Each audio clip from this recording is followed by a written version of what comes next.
Hi and welcome to Leitrim Daily. My name is Breffney Early and you are listening to episode 107 of the podcast. Today we are here for a current affair. During the week on Thursday, the Local Enterprise Office here in Leitrim ran an event to celebrate National Women's Enterprise Day. And we have one of the speakers with us here today, Georgia from the Art of Coffee. Welcome to the programme. Thank you. I'm glad to be here.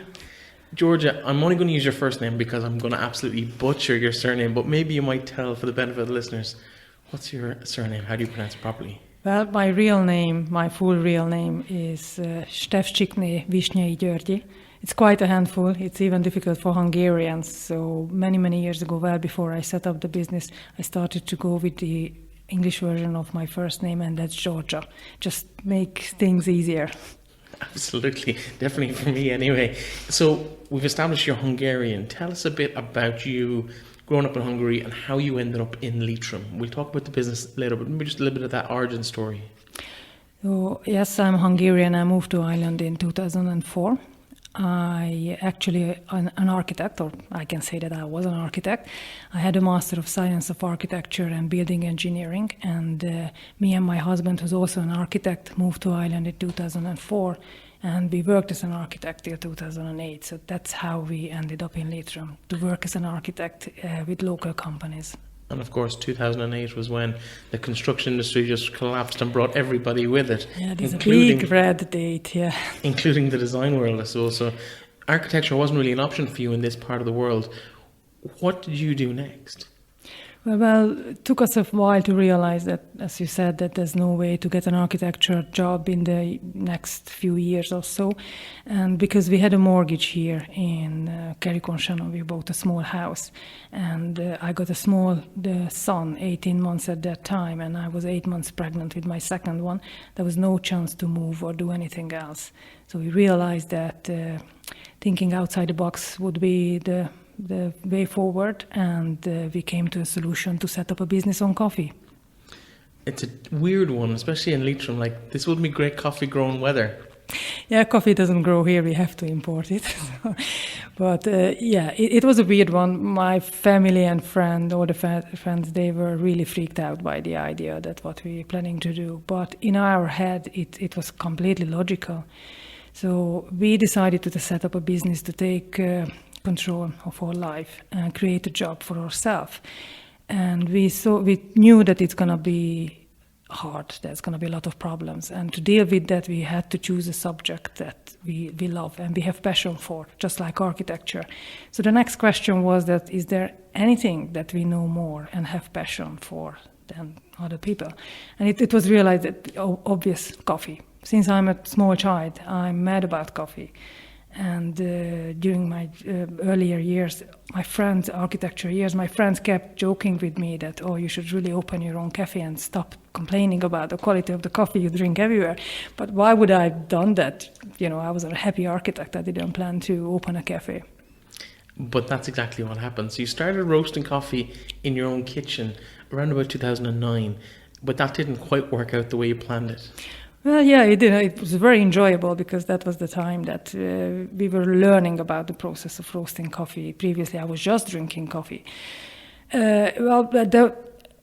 had to take the next step and take the business into real life and had to start selling. And the obvious choice was to go to a local market and try to sell coffee there.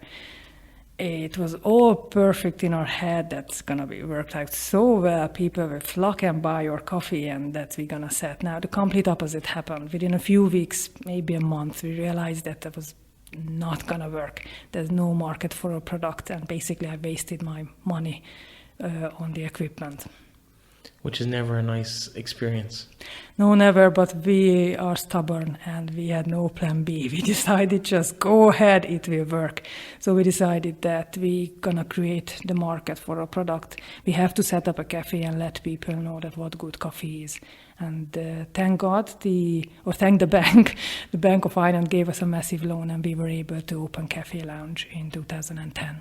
So Cafe Lounge, of course, at the back of the landmark there, I'm not sure the official address, but it's just off that little car park, but at the back of the landmark, and people know where you are because of the coffee at this point. I think it is, yes, that's right. We don't have an official address because it's the back of the landmark. That's the official address. But yeah, the first few years were tough because, as I told you, there was no market for our product, so we had to fight for every single customers and let them know what coffee is. But month by month, year by year, we could see that there's more and more demand for our coffee, and what we do is actually is right, and there's a future in that.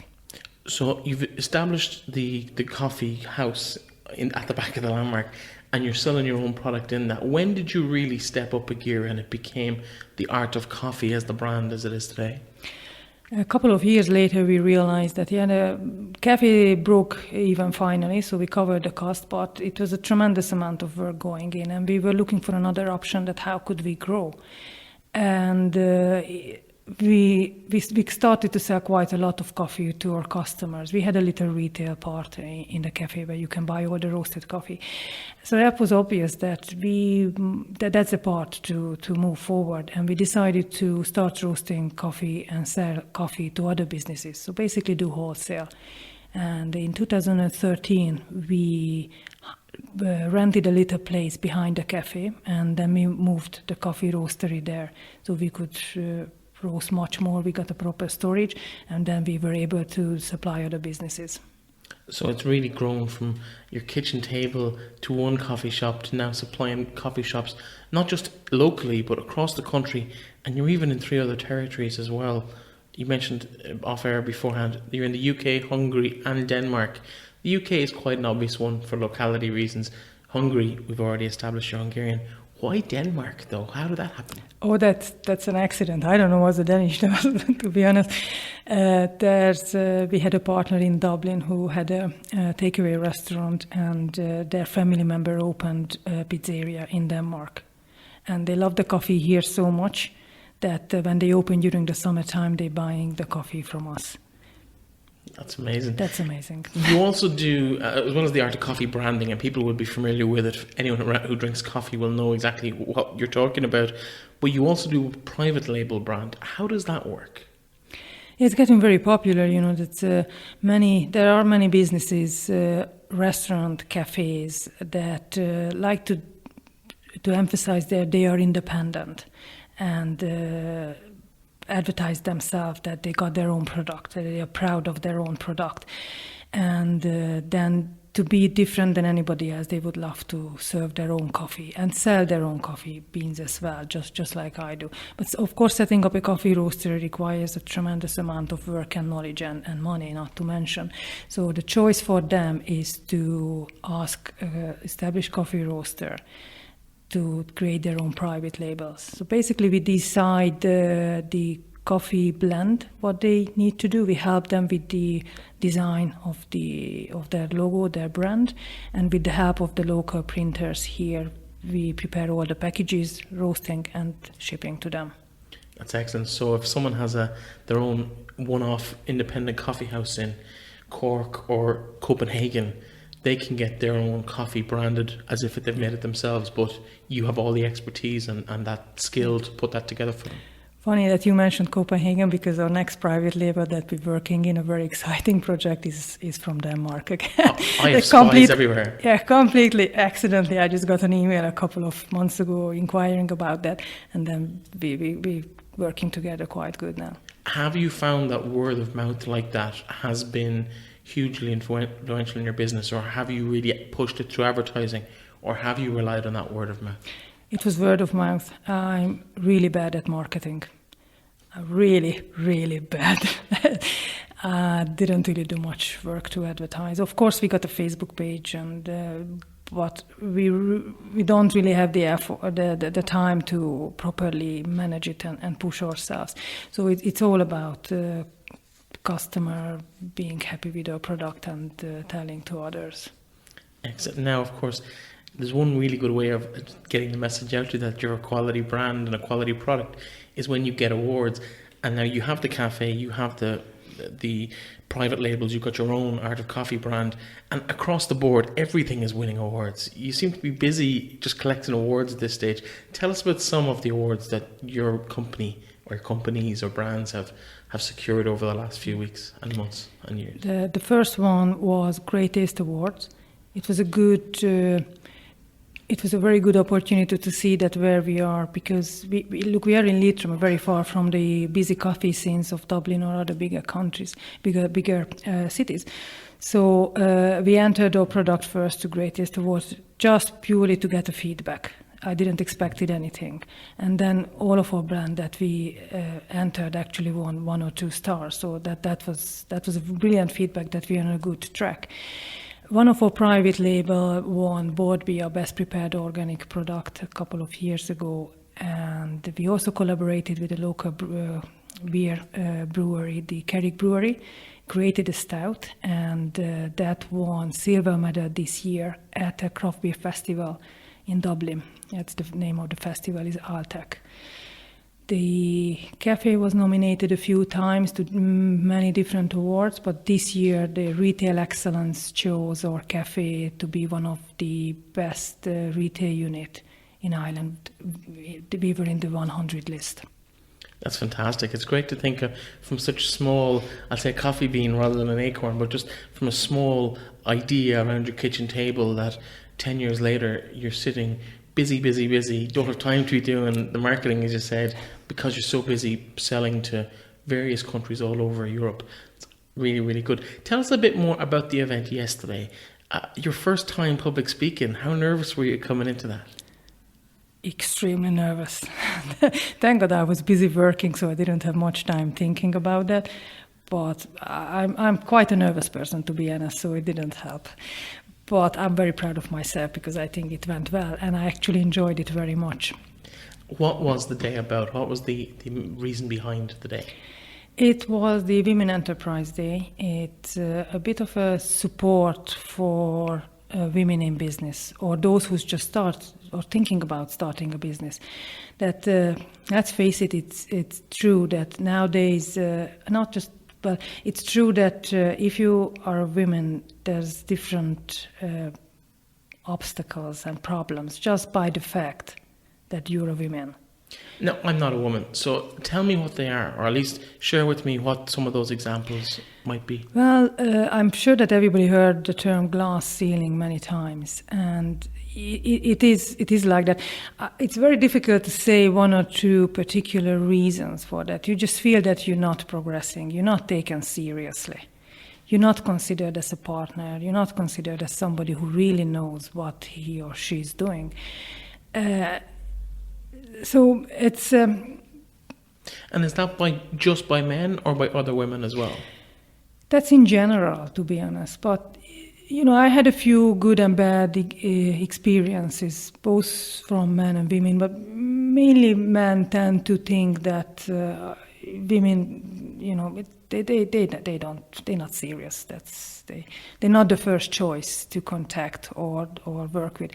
But to be honest, for me, it wasn't a big surprise because I was an architect before, and the construction industry is even worse than this. So what I do is I know the possible problems, and I accept the glass ceiling, and I try to work around it, because there's always a work around it. It might take longer for me to progress, but I will. I love that attitude. In terms of the day yesterday, what did you feel you got out of the day? Wow! First of all, getting through my first public speech was brilliant, and the support of the host and the other people who attended. That was brilliant. That just, when you're speaking and you get through all the problems and how you solve them, and just looking around the faces and you can see the support. It felt amazing. Yeah, of course. It was in the Landmark Thursday afternoon, supported by a load of government agencies. The Local Enterprise Office brought it all together. It seemed like a really nice day. I was told categorically the other day, we had them on the show on our What's On guide on Thursday morning, the fact that you were speaking and other members of the group were speaking, and I was told categorically, well, you can't come because you're a man, so you're not welcome. Deal with it. which I found very offensive, though I didn't really, but it was... I know, no, I feel it a few times, yeah. But no, I know what you mean. It didn't bother me because I understand why it's happening, but sometimes when it's a bit of a boys' club, you're not included in maybe that golf trip it's just assumed that you're not interested, even though you might be a better golfer than everybody. That's an example, but you know what I mean. Yeah. So it's lovely to see the women in business coming together and supporting each other, and there's so many groups like that out there for people. Thank you so much for coming in. It has been lovely to chat to you, and great to hear all about the Art of Coffee and Cafe Lounge and all the things that you're getting up to here. Because you're based in the Hive right beside us, so we pass each other all the time, but we just maybe don't get a chance to check in and see what each other are doing. So lovely to have you in. Georgia from the Art of Coffee and the Cafe Lounge at the back of the Landmark. Thank you very much for dropping in. Thank you for having me.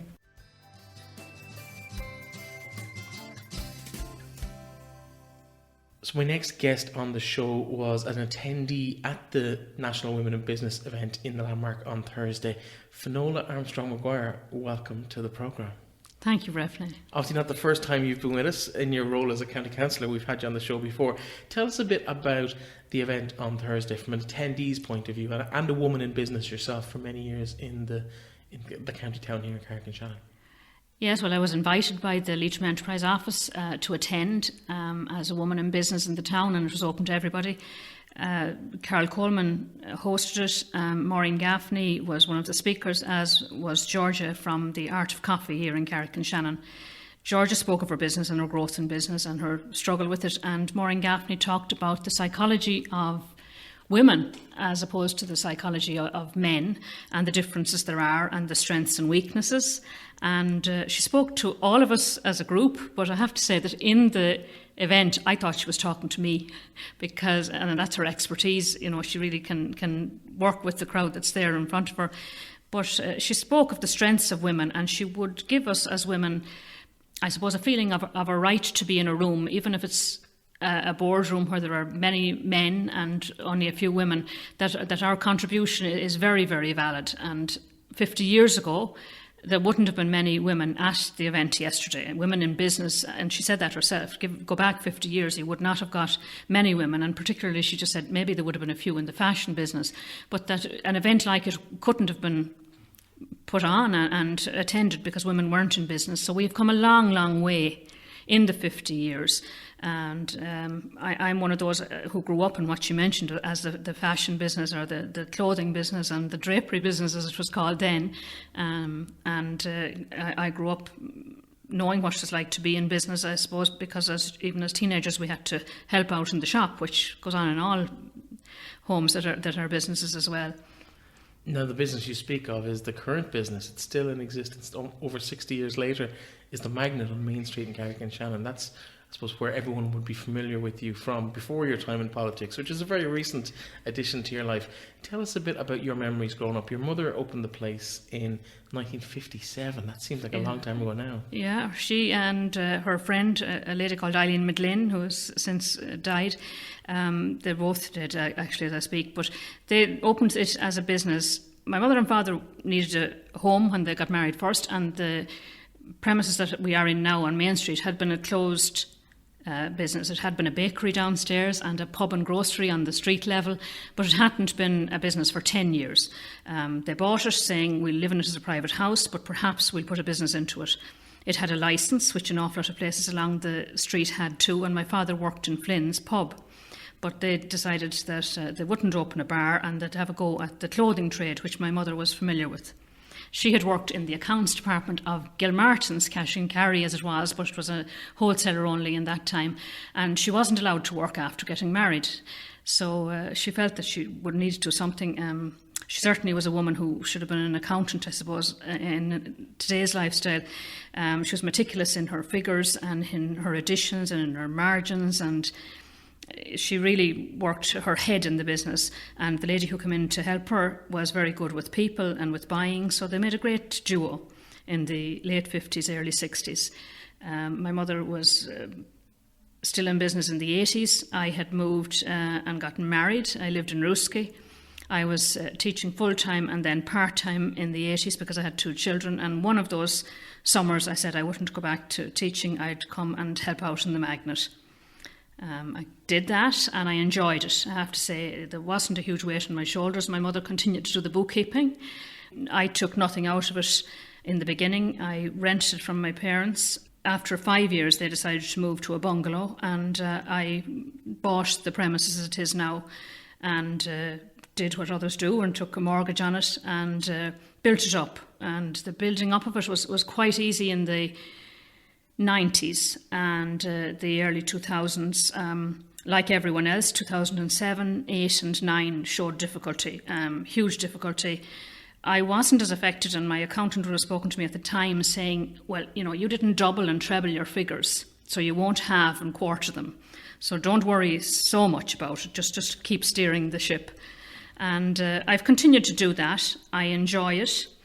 We have a lot of different things in the shop. Those who are familiar with it would know of us as going from the needle to the anchor, the haberdashery as the word is, wools and sewing aids, ladies wear, baby wear, children's wear, and school uniforms has become a big part of our business. In the early years there weren't as many schools around, and maybe uniforms were not imposed in schools.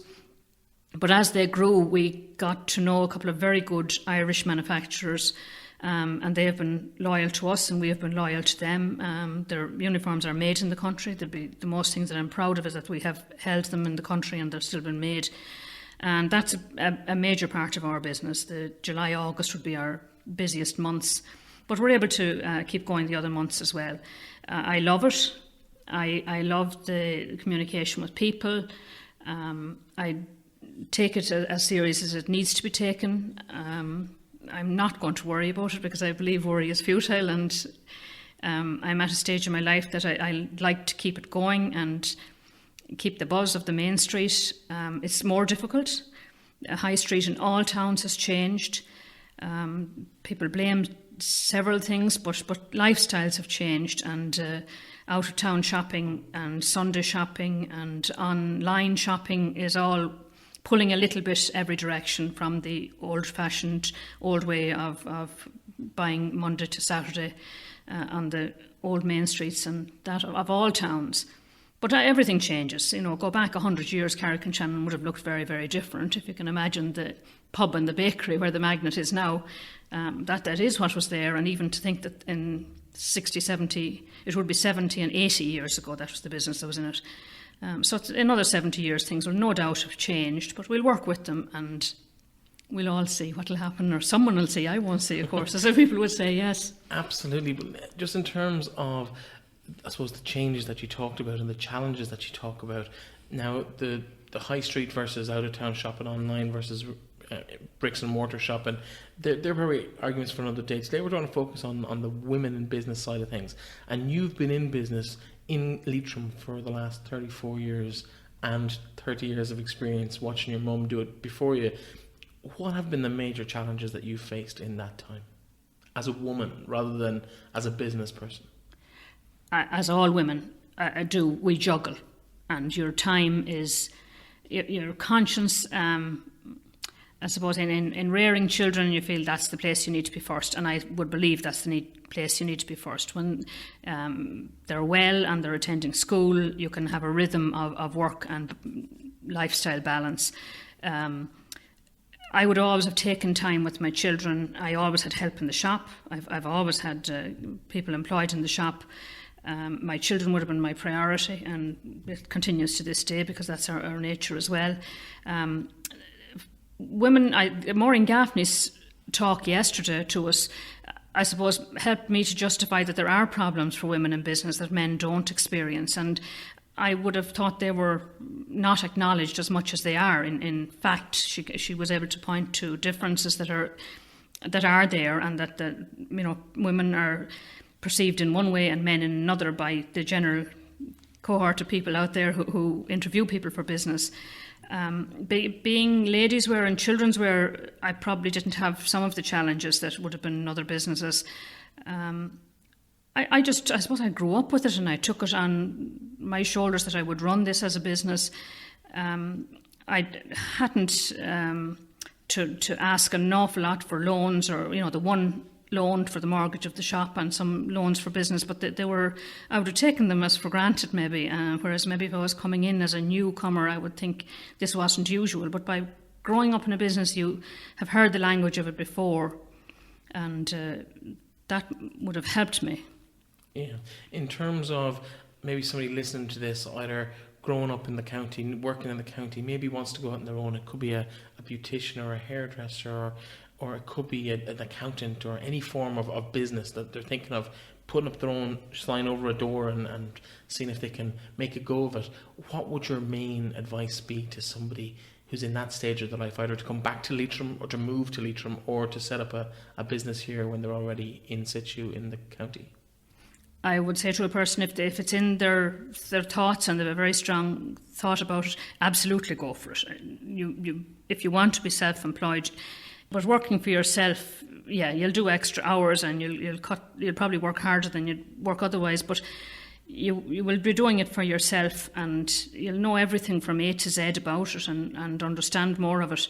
And I would think people would enjoy it a little more when you work for yourself. But I have never done the other, so maybe it's not fair. In terms of other things that you're involved in, obviously you've got involved in politics since not the last local election this year, but the one in 2014. How has that impacted on your ability to run the business, or has it? Has it been an advantage? Has it been a disadvantage in terms of your day-to-day business? I think it has been an advantage, unless somebody tells me otherwise. I think it has been an advantage. People come to me, they know where I am. I have gone out to the homes knocking on doors, and I really enjoyed that. I have to say, I had no idea what it was going to be like, but I got a great welcome from people.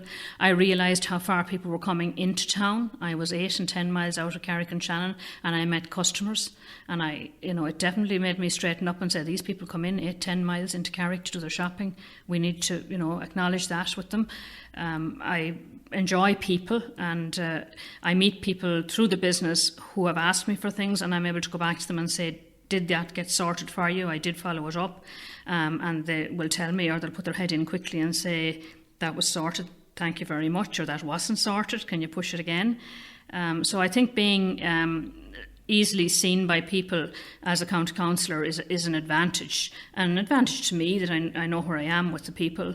I can make the time for the meetings. Maybe that's where the business has stepped back a little bit, and I wasn't as busy in the shop. So when meetings are held in the morning or the afternoon, I have cover in the shop, certainly. And I have 2 girls working in the shop, so that the time that is needed to take meetings in the morning or in the afternoon, I can take it. I'm very lucky in that the girls are very flexible as well, and they understand that my call to the county council seat means more involvement from them and cover from them, but they are very willing to do that. But that extra staff wages does have an impact. Without going into specifics of wages and stuff, but you now need to pay extra people in your business to look after your business when you're on other duty on behalf of the committee. You don't get that back.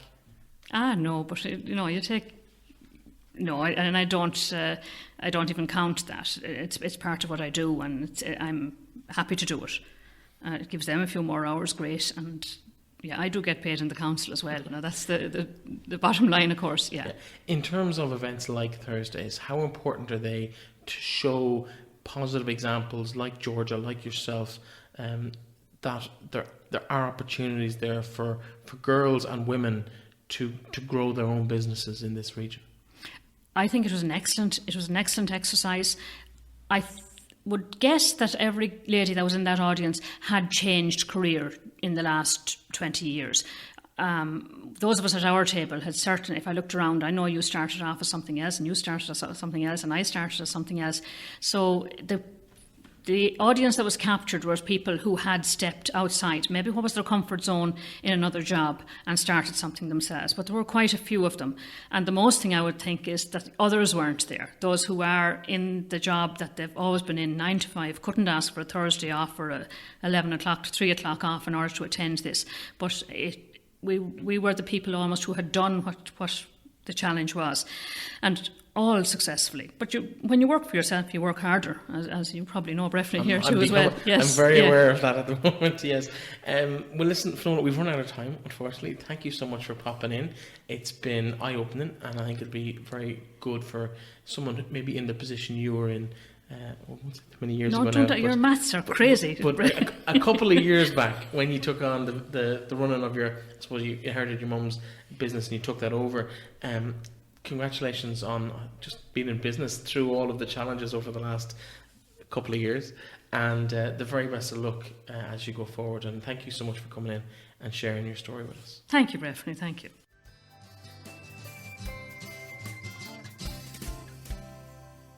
Now, for people who are listening to the show today who are thinking about maybe moving into their own business world and progressing their own skills and giving themselves that little bit of a boost in terms of what they think they can bring to the world, there's a project that I think is going to be of interest to people in the county. And I'm joined by Dr. Maeve O'Brien, who's the project coordinator of the PACT project as part of Foyle Women's Information Network based in Derry, Londonderry in the north of Ireland. But they have a project that's going to be of interest to women in County Leitrim. Maeve, welcome to the programme. Thank you so much for having me, Breffney. No problem at all. Maeve, tell us a bit about the PACT programme and what it is and what people will get out of it over the course of 2020. So the PACT project is it's an EU-funded project under the Peace 4 remit, and essentially it's about getting women together to connect with each other, have conversations, and ultimately help women professionalise the skills that they already have. And if women are interested, they can go on and complete an optional ILM qualification in leadership and project management, which is currently taught for in and around €300 at higher education institutions. But with the PACT project, it's actually a free opportunity. Fantastic. And what type of person would be attracted into this opportunity?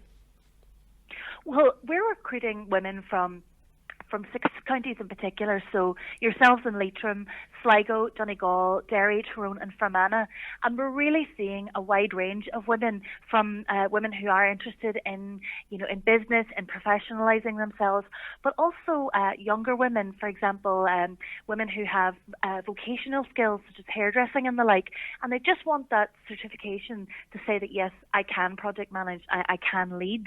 And additionally, we have a great cohort of older women as well who are interested in coming in and networking and connecting with groups of women, just to learn a little bit more about what life's like for different generations.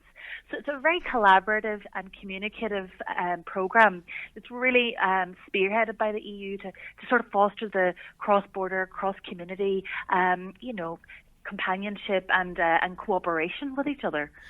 Sounds fantastic, and of course it's open to all women over the age of 16, so whether you're a school leaver or a graduate or, as you mentioned, a lady later in life, there's an opportunity for everybody to get involved in this. Absolutely, yes.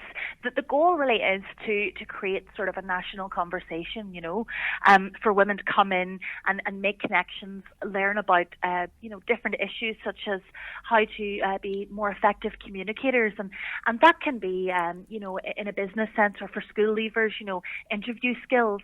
But that can also be, how can we be more effective communicators in our family, in our homes? We have a lot of, here in Derry, a lot of grannies would be the maybe primary caregiver for grandchildren, and it's about bridging that gap as well, as well as sort of the more theory behind, how to make a business presentation, how to articulate yourself as best as possible, Yeah, and also, I suppose we've mentioned Derry a little bit here now in the 6 counties, but this is based locally. So if there's a chapter of women or a group of women who in the county who want to be part of this, the event will actually be here in County Leitrim. So there'll be very little travel involved on that front.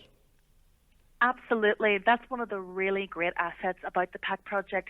Because it's got women in mind, we know that there are barriers for women to access opportunities, such as caregiving, such as, having a 9-to-5 job and then a family at home. Even in more rural areas, I mean, I'm from Tyrone myself, and the access to getting into towns on public transport is often very, very, very difficult. So the project will be rolled out in local areas. So if there's a cluster of women in Carrick and Shannon, we'll come out there. Do you know, I was actually at the across the border with you in Cllr recently, and we've got a great cluster of women women interested in doing the project there, so we're really, really happy to come out and meet local people and engage with that sort of grassroots element and allow the project to be self-directed by the women who are interested in completing it. In terms of the numbers, what kind of numbers would constitute a big enough group to do that? So if we had, say, a cluster in Carrick and Shannon or Ballinamore or Muhull or Manor or Hamilton, could there be more than one in the county? Absolutely, there could. Really, we're looking at about 8 people, per cluster, and it could go up to maybe size 20, and all of these little events. So it'll only be one half day once a month over 3 months. So I assume it'll be January, February, March, just one half day, and there'll be a lovely lunch put on as well. So it's really just about bringing groups together as well, so from about size 18 to 20, or 8 to 20. And how do people get in touch with you? How do they register their interest in this? So if people want to register their interest, they can email me at info@fwin.org.uk. So that's acronym for Foyle Women's Information Network, and once they get in touch, I can get their emails, and there's a wee brief survey to complete, and that will be you on the system. Fantastic. So people do this individually, or do they come together as a group themselves and then approach you? They can do it individually, but if anyone has any queries, it's absolutely no problem to get in touch with me. I'll maybe give you my phone number as well. Now, it is a northern number, so it's +44 2871266291. So I'm really happy to take any questions at all. But really, we welcome women's groups as a whole, or women individually as well. Excellent. Well, listen, Maeve, sounds like a fantastic opportunity for somebody who's maybe just indecisive about where they want to go next, or maybe stuck in a rut, or looking for a little bit of a change maybe in their situation, and a bit of a confidence boost in their own abilities as well. Thank you so much for joining us and talking to us a bit about the PACT project, which of course stands for Peace and Conflict Transformation, and of course that optional level 3 ILM qualification in leadership and management as well. So perfect for a budding project manager. Maeve, thanks so much, and the very best of luck, and I'm sure you'll get a great reception around the county, and there's plenty of women who would love this opportunity. So thanks for sharing that with us. Thank you very much. It'd be great to see as many women as possible.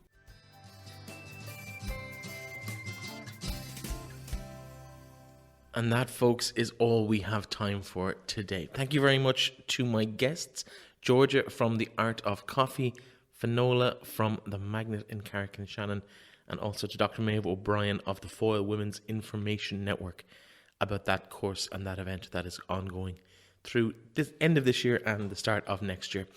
Tomorrow, Orla McNabola will be joined by Andy Redican ahead of his book launch next weekend for Kiss My Arts. I will see you on Monday with a roundup of the sports of the weekend. Talk to you then.